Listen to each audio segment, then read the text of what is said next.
Okay, let's continue then with this part of the session. Our next speaker is Jean-Pierre Gabardo from McMaster University in Canada. He will talk about the Turán problem for a ball centered at the origin in RD and its dual.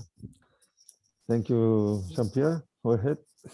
Yeah, first of all, I would like to thank the organizer for the invitation to participate in this nice conference. So I will define, first of all, positive definite function, because the Turán problem deals with positive definite function. So before I do this, let me just mention the notion of symmetric open set. So it's simply an open set that contains the origin and which has the property that if x belongs to the set, minus x does as well.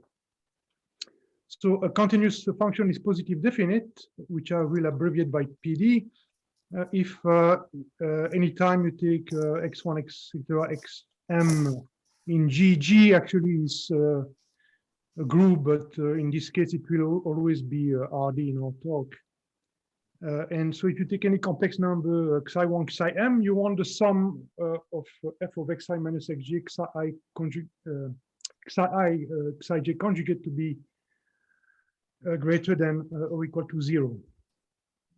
Note that if you take a function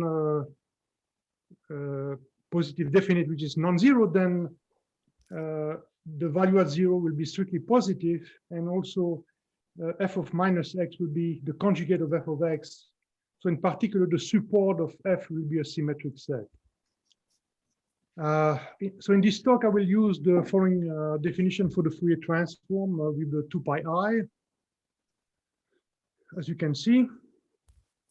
And so Bochner's theorem states that if you take a function f which is continuous and positive definite on Rd, you can represent it as the integral of e to the 2 pi I x dot psi d mu, where mu is some bounded positive Borel measure on Rd. So in other words, you can interpret this as saying that f is the inverse Fourier transform of that measure mu. So in particular, I would like to point out that this implies the following. So if you take the modulus of f of x, that would be the modulus of that integral. So if you bring the modulus inside, of course, the modulus of the exponential becomes 1, and what you get is just the value of the function at 0. So the modulus of f is always bounded by the value of the function of f at 0 if f is positive definite. So let me talk now about the Turán problem. So we will see that actually there will be some connection with frame theory at the end of this talk. But let me state the problem first. So you take a set in Rd, which is open, symmetric, neighborhood of the origin. And then let me define by AU the collection of positive definite function satisfying f of 0 equal 1, which are compactly supported on that open set. So the Turán problem, it consists in trying to compute basically the supremum of the integral of the function in that set.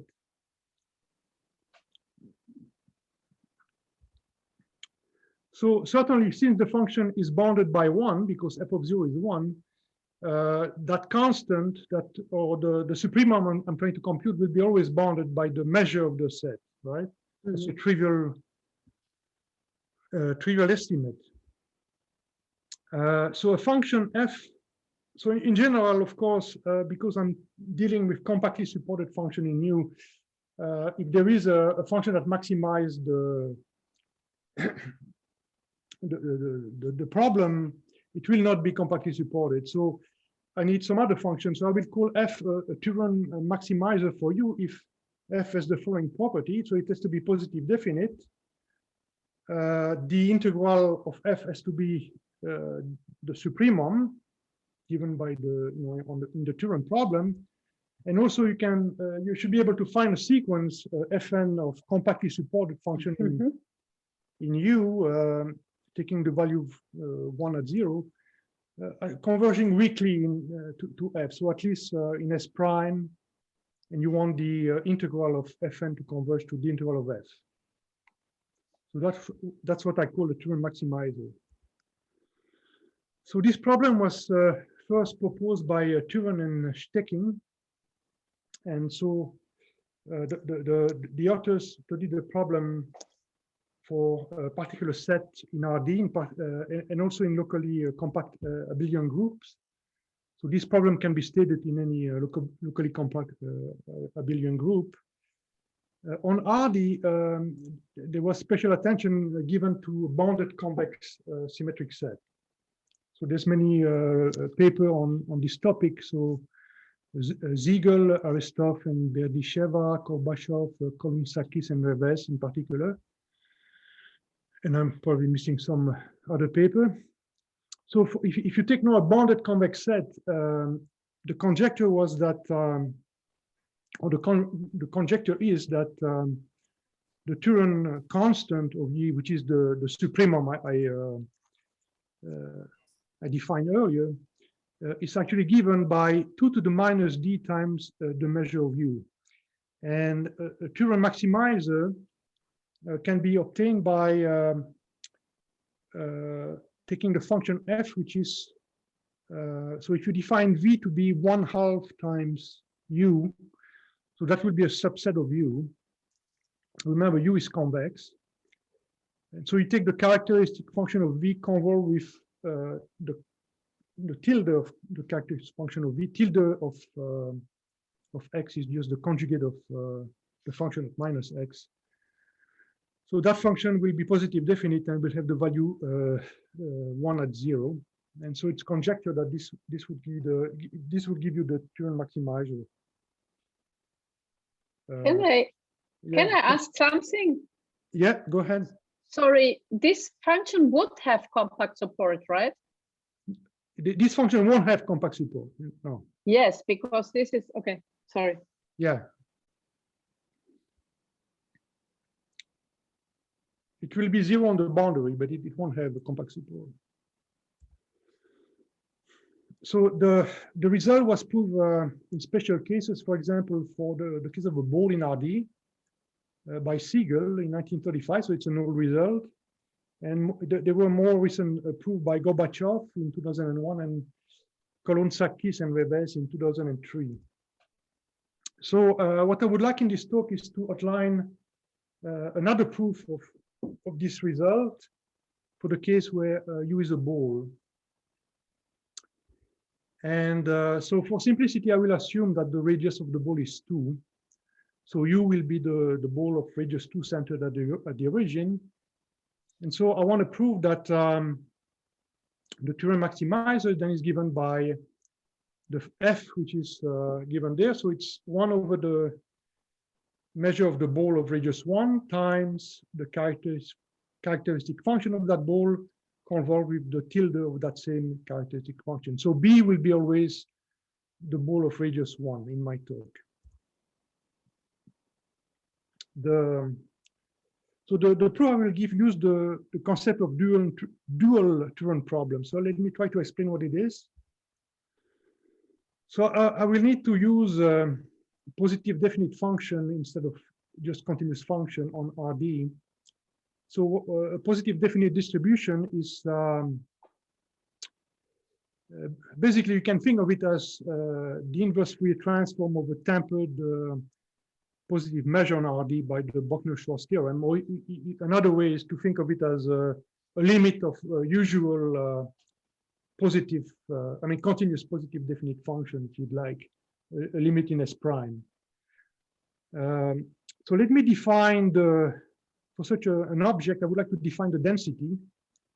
And so the density is defined to be the limit as epsilon goes to 0 of, so you take that distribution, you apply it to the test function, which is a Gaussian, so epsilon to the d over 2 to the minus epsilon pi modulus of x squared. So if the Fourier transform of T is mu, it's easy to check that what you actually are computing there is just the mass of the measure mu at 0. So I will call this the density. So the main idea to consider the dual problem is to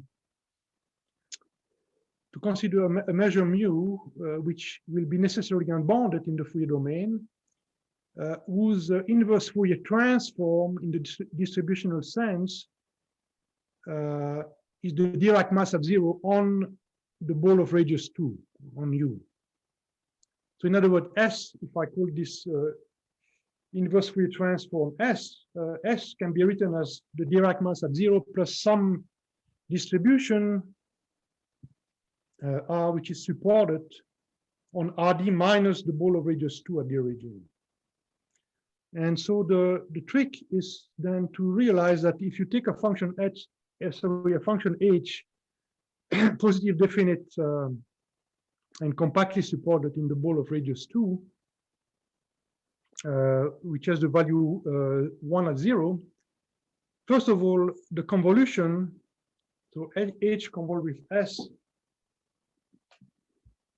will be a positive definite because the Fourier transform of the convolution is the product H hat times mu. H will be a function with compact support. So H hat is a it's a nice function, which will be non-negative. You multiply by the measure mu, you get something which is non-negative. So that means that H convolved with S is actually a positive definite function. Actually, at this point, we can only say that it's a positive definite distribution, but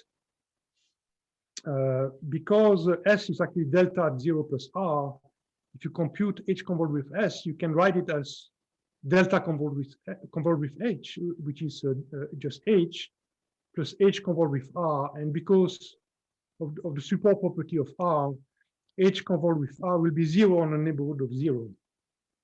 So that means H convolved with S is actually H on a neighborhood of 0.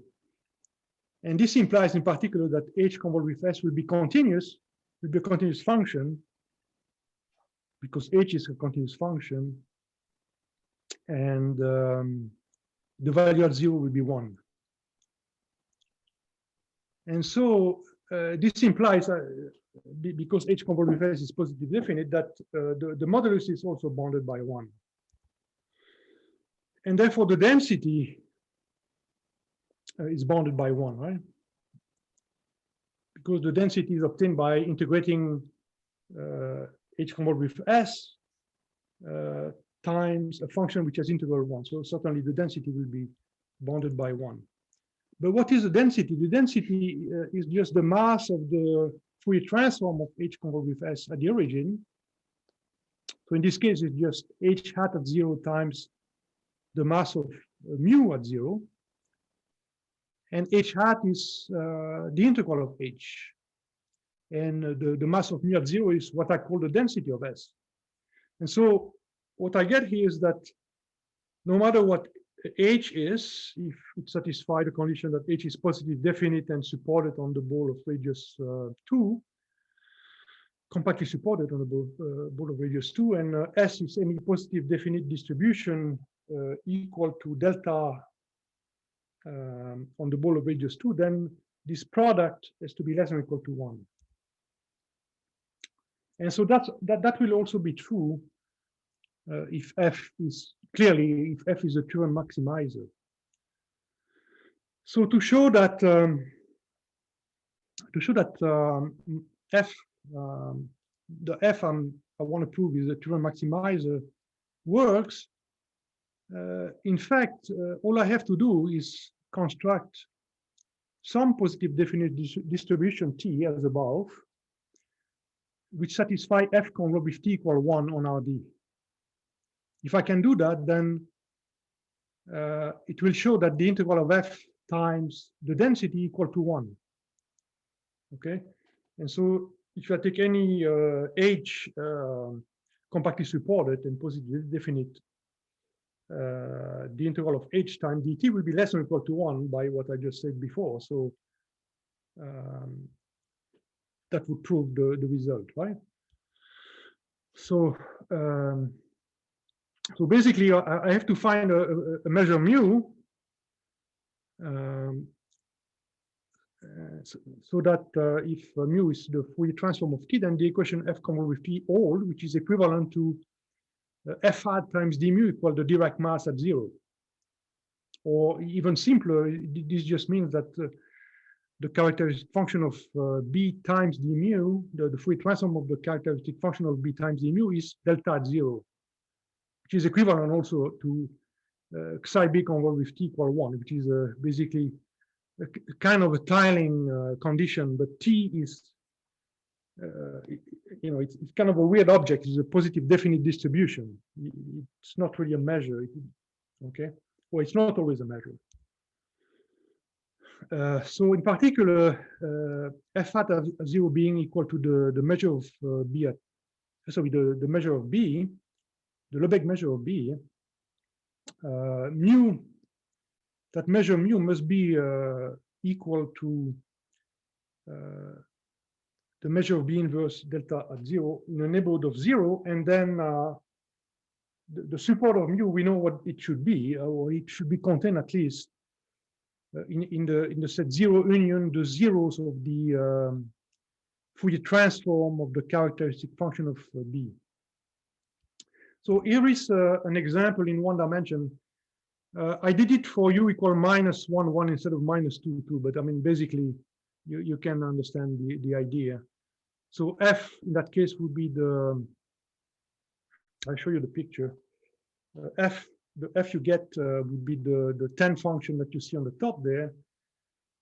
So you want to convolve it with a positive definite function, which gives you 1. Well, the easiest thing to do is just take t to be the Dirac mass, so the Dirac comb, which is the sum of the Dirac masses at the integer, which is a positive definite distribution because it's Fourier transforms itself. So, and clearly, if you see on at the bottom there, if you convolve the 10 function with the Dirac train, you will get the function 1 as a result. So, so this is the one-dimensional case. So I would like to consider the case in higher dimension. And so I would like to maximize so to do that, I need to maximize the quantity, the density, basically, over the class of positive definite distribution on RD, which are equal to the Dirac mass at the origin on the ball of radius 2. So that's what I call the dual Turán problem. And again, to get a maximizer, I would just have to compute or to construct a measure mu, whose inverse Fourier transform is the Dirac mass at 0 on the ball of radius 2. And also it should satisfy the property that the characteristic function of b times mu is the Dirac mass at the origin. And also, because the characteristic function of b is a radial function, you can radialize mu, and it will still satisfy this the same condition. So we can assume that mu is radial, in fact.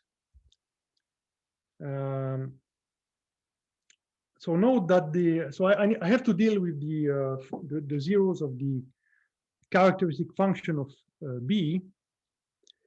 And so in higher dimension, they are given by the, well, the Fourier transform of the characteristic function of b is given in terms of the Bessel function jd over 2. So that's the formula. J mu is given, is the classical Bessel functions given by the power series, which is there. And so it's known that this function have positive zeros, so infinitely many of them. So let me denote by gamma 1, gamma 2, etc. The sequence of positive zeros of jd over 2. And also let me denote by sigma t the surface measure on the sphere of radius t. Okay, so what I just said before means that mu's radial is to be contained in the set which is 0 union the basically the set where psi is the value gamma n over 2 pi. And so therefore, it's easy to see that mu must be equal to a constant and the Dirac mass at the origin plus a sum of Cn sigma gamma n over 2 pi for some constant Cn non-negative. And so if you do some computation,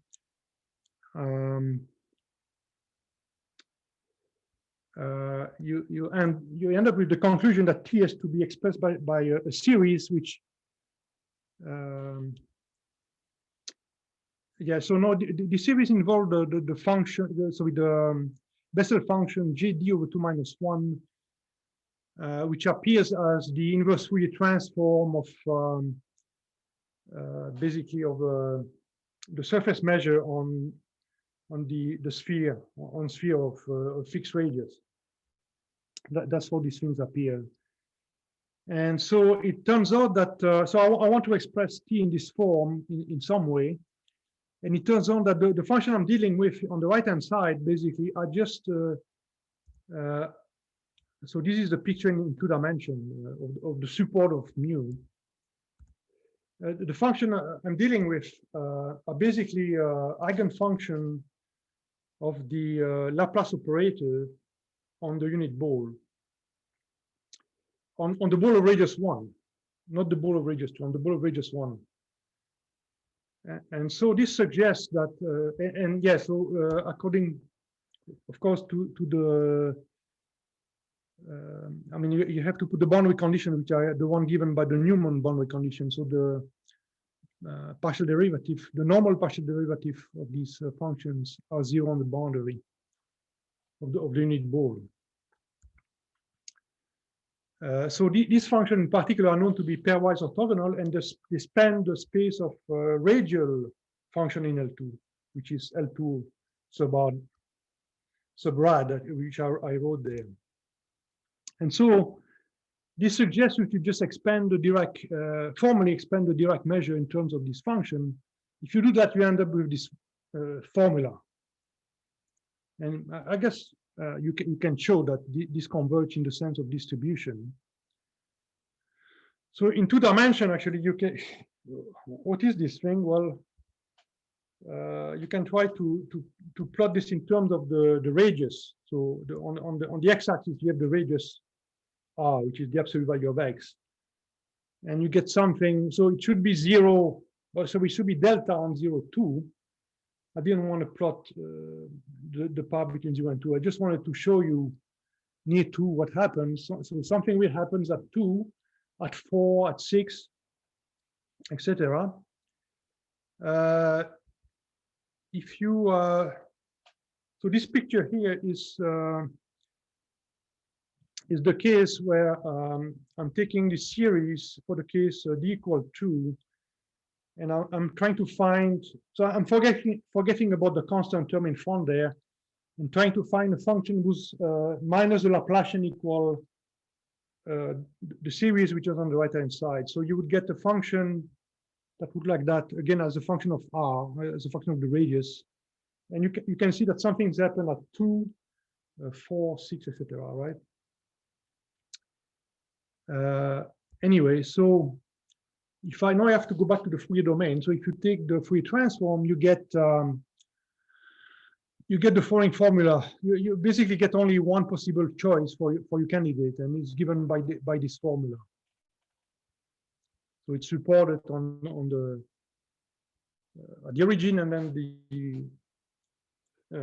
upper sphere of radius gamma n over 2 pi.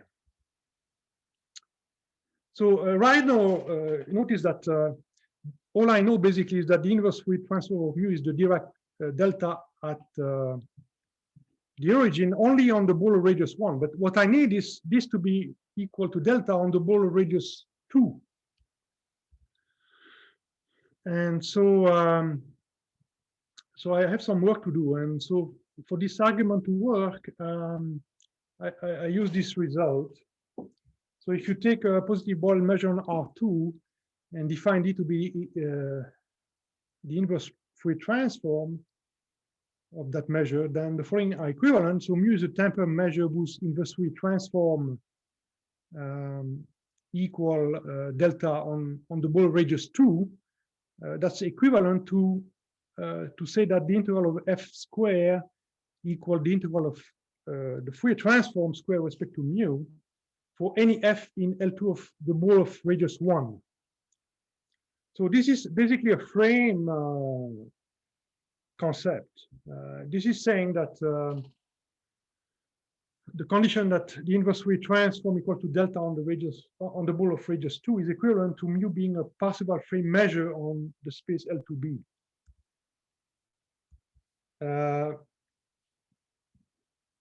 So it's possible to prove that the measure I constructed actually satisfy this. So this is the more technical part of the proof. I will not go into that, but it uses the theory of spherical harmonics. And it can be shown that this identity B, so the identity B is the possible frame identity, which is there, for this problem is equivalent to, you have to prove, you can reduce it to prove the following identities for functions supported on the interval 0, 1, satisfying the integral condition that the integral of g squared times r to the d minus 1. So basically, this is what you get when you pass to polar coordinate, when you express the L2 norm in polar coordinate for a radial function. So for this radial function, basically, you want to prove the following inequalities, or sorry, identities. So this is the first one you need to prove. So this one actually is a known identity. So basically, it's equivalent to the fact that the the eigenfunction of the Laplacian that I mentioned earlier form an orthonormal basis for the space of radial L2 function in the unit ball. So that's a well-known identity. And so you have to prove this, and also you have to prove that for every m, you have this identity as well. So this is basically a possible identity that you need to prove. And so notice, what is the difference?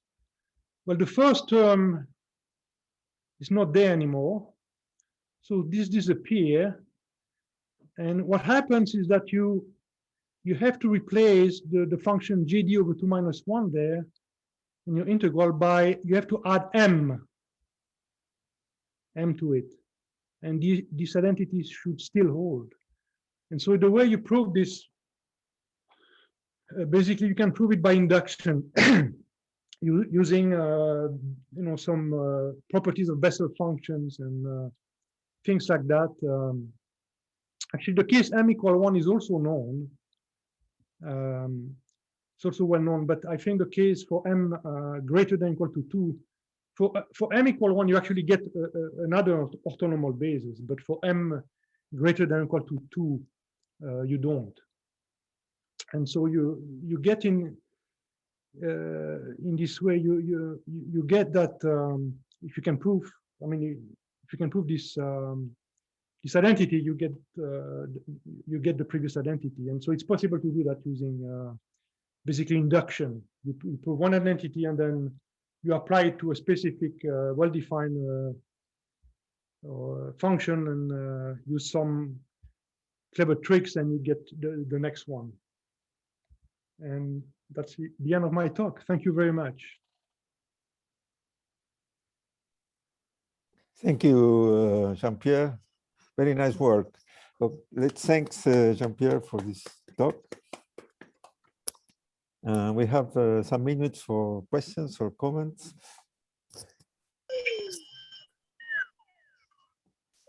Can I raise my hand? Yeah, Nasita. Hi, Peter. Yeah, hi, Jean-Pierre. Nice talk. How are you doing? Hi. Hi. Maybe this is just a trivial question. As soon as you introduce that autonomous basis for the I have of the, trouble hearing you. I'm hearing some I'm background noise. sorry. Absolutely, yeah. Can you do me 5 minutes, please? Sorry, I'm sorry. My daughter is here. Yeah. As soon as you mentioned about about the autonomous basis for the L2 active, just 5 minutes. Just turn it back on, please. Okay, just 5 minutes. I will Let lower me it. ask this Please, I question, will Becky. lower it. All right. So this okay, I just I forgot my. Mama, All right. please turn it. Go to the other one, please. Thank you. So when you so right now I realized that you're telling us that the existence of the Parseval frames for the radial functions defined on the ball, right?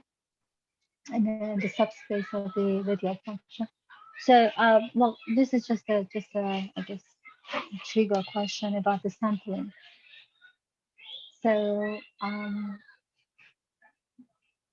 so this should be, I guess I'm so distracted right now with the chat here. This should be a trivial question about the sampling. I mean, have you done You're any asking about sampling? sampling? Sampling of the L2 of the radial function, the unit ball. Yeah, so basically, so if you have the frame result, right? Yeah. Let me go back if I can. Yeah, if you have, basically, if you have the frame result with this particular mu, that gives you, yeah, a sampling result by the usual frame theory, right? So this is just Okay. a general frame, and so you can expand function using, you know, the standard frame theory. You can expand the function in L2 B of 0, 1. Yeah, As this some is kind a of dual frame. integral, some kind of Yeah. generalized integral with this, and so therefore the Fourier transform of those function also. So that is just to respect with this measure mu.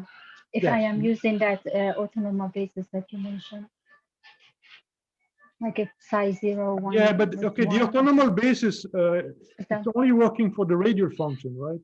Yeah, that's what I'm talking. I'm just specifically, yeah, thinking Yeah, about the so- radial function. So for the other function, then, I mean, for the radial function, you have basically, it would be like a Riesz basis, basically. We just, you know, or actually an autonomous basis.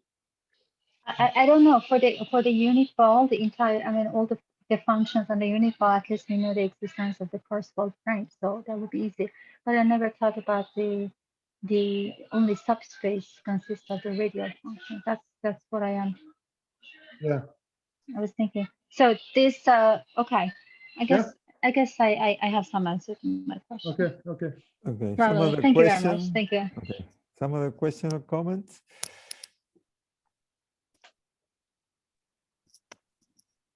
Hi, Jean-Pierre. Yeah. I have a question. Very nice talk, and Thank I'm asked something I still don't quite understand. Do you mean you can tile the using the unit characteristic function of unit ball by some distribution? Is it what you mean? Yeah, but you can tile,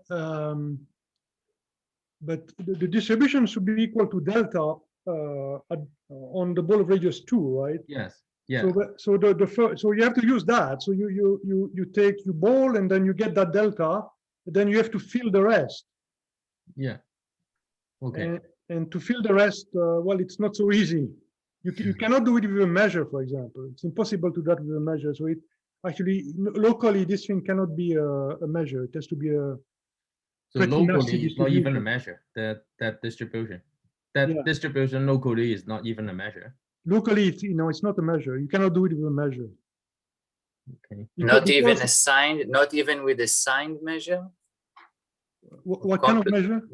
Not even with the complex or No, signed no, measure. not even with a sign measure. No. Mhm. Because if you come, see, you convolve with delta, you get the characteristic function, which is discontinuous, on the boundary. If you have a radial measure, you convolve with the ball, you're going to get a continuous function. There's no way you can make it one, beyond the ball of radius 1. You see what I mean? Yes, yes. So, but the inverse Fourier transform will satisfy the partial frame identity there in this page. Is it? Yeah, the inverse Fourier transform has to satisfy the possible frame identity, yeah. Oh, okay. Which is equivalent to that measure being equal to the Dirac mass at the origin on the ball of radius 2. That's why on my picture that I showed, where was it? In this one here, you see something weird happen at 2 there. This is the picture doesn't obviously. I just wrote a few terms of the series, but it shows you something weird happening at 2, and something weird needs to happen at 2 for this to be true. Mhm. And I would be curious to actually have explicitly to know explicitly what T is, what the inverse Fourier transform of mu is, but I have no idea. I have no idea how to compute it. Okay. So, but other possible frame measure on your slide would not make this happen. Would not make your thing happen. That means there is not only one solution to partial frame measure there. I mean, if it's radial, essentially, if it's radial, it's unique. Oh, okay. If it's radial, I don't know if you can find some non-radial one that would do the same thing. Certainly, if you find a non-radial one and you radialize it, you would get that measure. Okay. Weird. I don't know. Yeah. Thanks. Yeah. Okay, thank you, Jean-Pierre. You Yeah. don't have any joke to tell us, or? Oh, I forgot about that. I had a Okay. joke at the beginning, though. Okay, thank you again, Yeah. Jean-Pierre. Is it possible to find this result published? I mean, is this published, this work? No, I'm in the process of writing it, so hopefully I'll put it in the archive soon. Yeah. Okay, thank you. Very interesting. Yeah, thank you. So we go to the last